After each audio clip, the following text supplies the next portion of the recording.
జై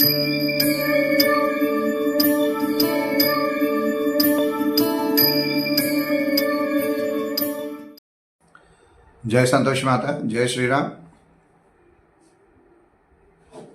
అందరికి కూడా ముందుగా హోలీ శుభాకాంక్షలు తెలియజేస్తూ మరికొన్ని రోజుల నుంచి కొన్ని మాధ్యమాల్లో అలాగే యూట్యూబ్లలో వాట్సాప్లలో ఈ చంద్రగ్రహణం గురించి హోలీ గురించి వివిధ రకాలుగా మనకి తెలియపరచడం జరుగుతున్నది. దీనివల్ల ముఖ్యంగా భక్తులు కానీ జనాలు కానీ ఏ రోజు హోలీ చేసుకోకూడదు, అలా గ్రహణం పరిస్థితులు ఏందనేది ఒక రకమైన కన్ఫ్యూజన్లో పడడం జరిగింది వాళ్ళందరూ కూడా. సరే, వారికి నా వంతుగా నాకున్న క్లారిటీ ప్రకారం నేను ఒక క్లారిటీ ఇద్దామని చెప్పి ఈ వీడియో చేయడం జరుగుతుంది. మనకి రేపు అంటే యాక్చువల్గా మనం హోలీ ఎప్పుడు చేసుకుంటాము అంటే మనకి ఫల్గుణ మాసంలో పూర్వ ఫల్గుణి పౌర్ణమి ఎప్పుడైతే వస్తుందో మనకి ఆ పౌర్ణమి ఉన్న సమయంలో అది కూడా మనకి ఈ హోలీ అనే పండుగ నార్త్ వైపు కానీ సౌత్ వైపు కానీ చూసుకుంటే నార్త్ వైపు ఏమో హోళిక అనే రాక్షసిని చంపడం వల్ల చేసుకుంటున్నారు. అలాగే మన వైపు కూడా ఏంటంటే మన్మధుడు మరి దహనం కాబడడం వల్ల పార్వతీదేవి మరి శివుణ్ణి వివాహం చేసుకునే ఈ యొక్క సందర్భంలో మనకి హోళీ అనేది చేసుకుంటాం. ఇక్కడ మనకి సౌత్ వైపు శివుడి కళ్యాణాలు అవి చేసుకుంటాం. మరి అసలు ఈ హోళీ అనేది మరి ఎప్పుడు చేసుకోవాలి అంటే మరి కొన్ని మాధ్యమాల్లో బుధవారం 4వ తారీఖు అని వస్తుంది. మరి 4వ తారీఖు అసలు పౌర్ణమి అనేది లేదు. మరి ఆ రోజు ఏ విధంగా చేసుకోవాలంటే మరి దానికి కొంతమంది చంద్రుడు మరి గ్రహణ సమయంలో బాధలో ఉంటాడు కదా, మరి చంద్రుడు బాధలో ఉంటే కష్టంలో ఉంటే మనం ఏ విధంగా హోళీ చేసుకుంటాం అనేది కొంతమంది వాదన. అంటే మామూలుగా మనం హోళీ చేసుకునేది ఉదయం సమయంలో చేసుకుంటారు ఎవరైనా.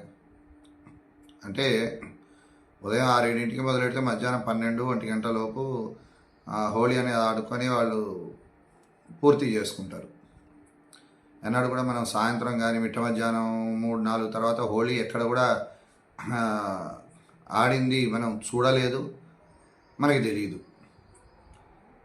మనకి ముఖ్యంగా ఈ చంద్రగ్రహణం ఎప్పుడు మొదలవుతుంది అంటే 3:20 నుంచి, అంటే కొన్ని మాధ్యమాలు 20 నిమిషాలు, కొన్ని మాధ్యమాలు 21 నిమిషాలు అని వస్తుంది. సరే, మనం ఆన్ యావరేజ్గా 3:20 నిమిషాలకి మనకి ప్రారంభ కాలంగా మనం తీసుకుంటాం. మరి మధ్యకాలంగా మనం 5:03 నిమిషాల నుంచి 5:05 వరకు అది మధ్యకాలంగా పరిగణిస్తాం. అలాగే సంపూర్ణ మధ్యకాలం అంటే సంపూర్ణంగా మనకి 5:32 నుంచి 34 నిమిషాల మధ్యలో సంపూర్ణంగా మనం మధ్యకాలంగా దాన్ని మనం స్వీకరించడం జరుగుతుంది. అలాగే మోక్షకాలంగా మనం 6:45 నిమిషాల నుంచి 6:48 నిమిషాల వరకు మోక్షకాలంగా చూస్తాం మనం. అయితే మనకి 3:20 నిమిషాలకి మనం గ్రహణం మొదలవుతుంది. సరే, దానికి 3 జాముల ముందు మనకి గ్రహణం ఎఫెక్ట్ అనేది మొదలవుతుంది అని మనకి కొన్ని శాస్త్రపరంగా కానీ సైంటిఫిక్ పరంగా కానీ మనకి తెలియజేయడం జరుగుతుంది. 3 జాములు అని తీసుకున్నా కూడా ఉదయం 9:19-20 నిమిషాలకి మనం 3 జాములుగా తీసుకుంటాం. అంటే హోళీ మనం పొద్దున 6-7 నుంచి ఆడడం మొదలెడతాం కాబట్టి 4వ తారీఖు హోళీ చేసుకోవడం అనేది సరైంది కాదనేది నా యొక్క ఉద్దేశం. హోళీ ఖచ్చితంగా నా ప్రకారం 3వ తారీఖు హోళీ చేసుకోవాలి. అలాగే మరి గ్రహణం గురించి తీసుకుంటే ముఖ్యంగా మేషరాశి, వృషభ రాశి, కర్కాటక రాశి, సింహరాశి, కన్యారాశి, ధనుర్రాశి, కుంభరాశి, మకర రాశి, ఈ రాశుల వారికి ఈ యొక్క గ్రహణం యొక్క ఎఫెక్ట్ అనేది మనకి కనిపిస్తుంది. అయితే కొన్ని మధ్యమాలు యూట్యూబ్లలో ఫలానా రాశి వాళ్ళు అట్టుడికి స్థానానికి వెళ్ళిపోతారు, ఫలానా రాశి వాళ్ళు రాజయోగం పడుతుంది, అది అంతగా యాక్సెప్ట్ చేయాల్సింది కాదు. ఎందుకంటే ఇప్పుడు ఒక 1000 రూపాయలు ఉన్నవాడు, వాడికి ఈ యొక్క గ్రహణం వల్ల ఏదన్నా ఇబ్బంది కలిగే పరిస్థితులు ఉన్నాయి అంటే ఏదైతే మనం ఈ రాసులు చెప్పుకున్నామో, మహా అంటే వాడు 1000 రూపాయలు ఉన్నవాడికి ఒక 100 రూపాయలు 200 రూపాయలు నష్టం వాటిల్లే అవకాశాలు ఉంటాయి. అంటే 1000 ఉన్నవాడికి ఒక 850 రూపాయలు వాడికి మిగులుతాయి. అంటే ఎంత? ఒక 100 150 నష్టపోతున్నాడు. అంతేగాని సున్నాకు వచ్చాడు. అలాగే 1000 ఉన్నవాడికి రాజయోగం ఉందంటే లక్షల్లోనో కోట్లలోనో పోడు, ఇంకో 100 200 పెరుగుతుంది వాడికి. అంటే నేను ఈ ఎగ్జాంపుల్ ఎందుకు చెప్తున్నా అంటే, అట్టుడికి స్థాయికి పోతారు, నేలబడిపోతారు, నాశనం అయిపోతారు, లేదా రాజయోగం ఉంది, అపర కుబేరులు అవుతారు. ఈ విధంగా మనకి యూట్యూబ్లలో రావడం జరుగుతుంది. కాబట్టి అంత అది నమ్మాల్సిన విషయం కాదు. ఉంటుంది, ఇబ్బందులు ఉంటాయి, కొంతవరకు నష్టం ఉంటుంది, లాభం ఉంటుంది. మరి దానికి మనం చేయవలసిన గ్రహణానికి సంబంధించిన పరిహారాలు ఏముంటాయి అంటే, దైవ అనుగ్రహం కోసం మనం జపం చేసుకోవడం కానీ, లేకుంటే ఏదన్నా దానాలు ఇవ్వడం కానీ, ఇలాంటివి ఏమైనా చేసుకోవచ్చు. అలాగే ఈ ముఖ్యంగా ఈ పుబ్బా నక్షత్రంలో ఈ యొక్క గ్రహణం ఏర్పడుతుంది కాబట్టి ఈ ఈ పుబ్బా నక్షత్రం యొక్క అనుజన్మ తారలు అంటే పుబ్బ, పూర్వాషాఢ, భరణి, ఈ 3 నక్షత్రాల వారికి కొంతవరకు దోషం అనేది ఉంటుంది. ముఖ్యంగా ఎందుకంటే సింహరాశిలో మనకి 3 నక్షత్రాలు ఉంటాయి.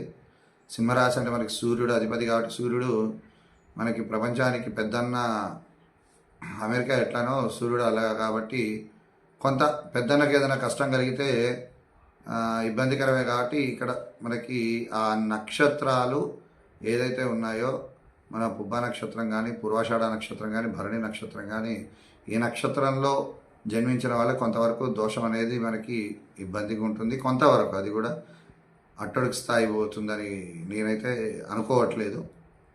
కాబట్టి ఈ యొక్క రాశి వారు, ఈ యొక్క నక్షత్రాల వారు ఎవరైతే ఉన్నారో వారు వారి వారి రాశులకు తగ్గట్టుగా మరి దానాలు ఇవ్వడం కానీ, అలాగే జపాలు చేసుకోవడం కానీ, అలాగే 4వ తారీఖు అంటే బుధవారం రోజు శివునికి రుద్రాభిషేకాలు చేసుకోవడం కానీ, ఇలాంటి రెమెడీస్ అనేవి మనం పాటించవచ్చు. అలాగే ఈ యొక్క గ్రహణానికి ఇందాక చెప్పినట్లుగా 3 జాముల ముందుగా అంటే 9, 19, 9, 20 ఆ సమయానికల్లా మనం ఇంట్లోకి, ఎందుకంటే అతి నీలలోహిత కిరణాలు అంటాం, అల్ట్రావైలెట్ రేడియేషన్స్ అంటాం. ఇవి ముఖ్యంగా మనకి ఓజోన్ పొర మనకి రాకుండా కాపాడుతుంది ఈ అల్ట్రావైలెట్ రేడియేషన్స్ అనేవి. ఈ గ్రహణాల సమయంలో ఏంటంటే ఆ ఓజోన్ పొర కొంత తెరుచుకుంటుంది. దానివల్ల విష వాయువులు, విష కిరణాలు అనేవి మన మీద ప్రసరింపజేయడం వల్ల మనకి ఈ చర్మ వ్యాధులు లాంటివి కానీ ఈ చికాకులు వస్తాయి. కాబట్టి ఈ సమయంలో అంటే దాదాపుగా 9, 20 నుంచి మనం ఇంట్లోనే ఉండి, ఇంట్లోకి అంటే ఈ తలుపులన్నీ తెరుచుకొని కూర్చోవడం కాకుండా కొద్దిగా తలుపులు మూసుకొని మనకి ఇంట్లోకి ఆ కిరణాలు పడకుండా చూసుకోవడం అనేది శుభకరం అనేది మనకి ఈ యొక్క గ్రహణం వల్ల తెలియడం జరుగుతున్నది. అలాగే ఏదైనా మనం తినేది కూడా 11:30 లోపు తింటే మంచిది. కొన్నిట్లో 1 వరకు తినచ్చు అని, కొన్నిట్లో 12 వరకు తినచ్చు అని ఉంది. 11:30 అని ఎందుకు చెప్తున్నా అంటే, మనం ఏదైనా సరే తిన్నది మన సైన్స్ ప్రకారం కూడా 4 గంటలు పడుతుంది కాబట్టి అరగడానికి. మనకి ఈ 3ంటికి మనకి గ్రహణం పడుతుంది కాబట్టి దానికి 4 గంటల ముందుగా 11, 11:30 కల్లా మనం తినేస్తే ఆ సమయానికి అరుగుతుంది. కాబట్టి మనకు కూడా గ్రహణ సమయంలో ఎలాంటి ఇబ్బంది ఉండకుండా ఉంటుంది. ఎందుకంటే మనం ఎటన్నా బయటికి వెళ్ళాల్సి వచ్చినా, చేయాల్సి వచ్చినా ఆ కడుపు నిండా ఆ సమయంలో తినడం వల్ల ఇబ్బంది కలుగుతాం. మనం బయటికి వెళ్ళకూడదు కాబట్టి ఆ సమయంలో కొంతవరకు అది పాటిస్తే మంచిది అనేది మనకి ఈ యొక్క శాస్త్రాలు కానీ పురాణాలు కానీ పెద్దలు కానీ తెలియజేయడం జరుగుతుంది. కాబట్టి ఈ యొక్క మాధ్యమాల్లో వచ్చే వివిధ తప్పుడు ప్రచారాలని నమ్మకుండా ఏదైతే సరైందో దాన్ని మాత్రమే మనం నమ్మి ముందుకు వెళ్ళడం శ్రేయస్కరం. మరొక్కసారి బుధవారం రోజు పౌర్ణమి లేదు, ఆ రోజు హోలీ కాదు. 95% బ్రాహ్మణ సంఘాలు కానీ పెద్దలు కానీ నిర్ణయించింది 3వ తారీఖే. కొందరు చంద్రుడు బాధలో ఉన్నాడు, ఓదార్చాలి కాబట్టి నేను బుధవారం చేసుకుంటాను. కొంతమంది మరి మాధ్యమాల్లో వస్తున్నాయి, అది వారి ఇష్టం. మనకి వాక్ స్వాతంత్రం, అన్ని స్వాతంత్రాలు మన భారతదేశంలో ఉన్నాయి కాబట్టి వారి స్వతంత్రం ప్రకారం వాళ్ళు ఆ రోజు చేసుకోవచ్చు. కానీ నేను మా యొక్క సంఘాలు నిర్ణయించబడిన తేదీ 3వ తారీఖు. 3వ తారీఖు మాత్రమే హోళీ చేసుకోవాలి. 11:30 కల్లా భోజనం చేసేయాలి. సాయంకాలం 7 గంటలకి మనం తలుపులు తెరుచుకొని ఇల్లు కడుక్కొని దేవుళ్ళను బాగు చేసుకొని తదుపరి కార్యక్రమాలు చేయడం శుభం. మరి ముఖ్యంగా గర్భిణీ స్త్రీలు, చిన్నపిల్లలు, ముసలి వాళ్ళు, మరి వీళ్ళకి మాత్రం కొంతవరకు ఈ నియమాలు అనేవి వారికి ఎక్కువగా వర్తించవు. కాబట్టి వారు ఈ యొక్క గ్రహణ సమయంలో కాకుండా 3:20 నుంచి సాయంత్రం 4:45 కాకుండా మిగతా సమయంలో వాళ్ళు భోజనం చేయొచ్చు. వాళ్ళు ఇంట్లోంచి బయటికి వెళ్లకుండా జాగ్రత్తగా ఉండి గ్రహణానికి సంబంధించిన నియమ నిబంధనలన్నీ కూడా పాటిస్తే వారు కూడా చక్కగా ఆయురారోగ్యాలతో ఉంటారనేది నా యొక్క విశ్వాసం. దయచేసి అందరూ కూడా ఈ యొక్క వీడియోలో ఏదైతే చెప్పబడిందో దాన్ని ఖచ్చితంగా మీరు నమ్మి తీరి పాటించాలని నేను అనట్లేదు. నేను నమ్ముతున్నాను. నేను నమ్మిన వారు కూడా అదే చెప్పారు. కాబట్టి మీరు నన్ను నమ్మితే నేను నమ్మిన దాన్ని మీరు నమ్మండి, నమ్మి పాటించండి. మరొకసారి అందరికీ కూడా హోళీ శుభాకాంక్షలు తెలియజేస్తూ జై శ్రీరామ్, జై సంతోష్.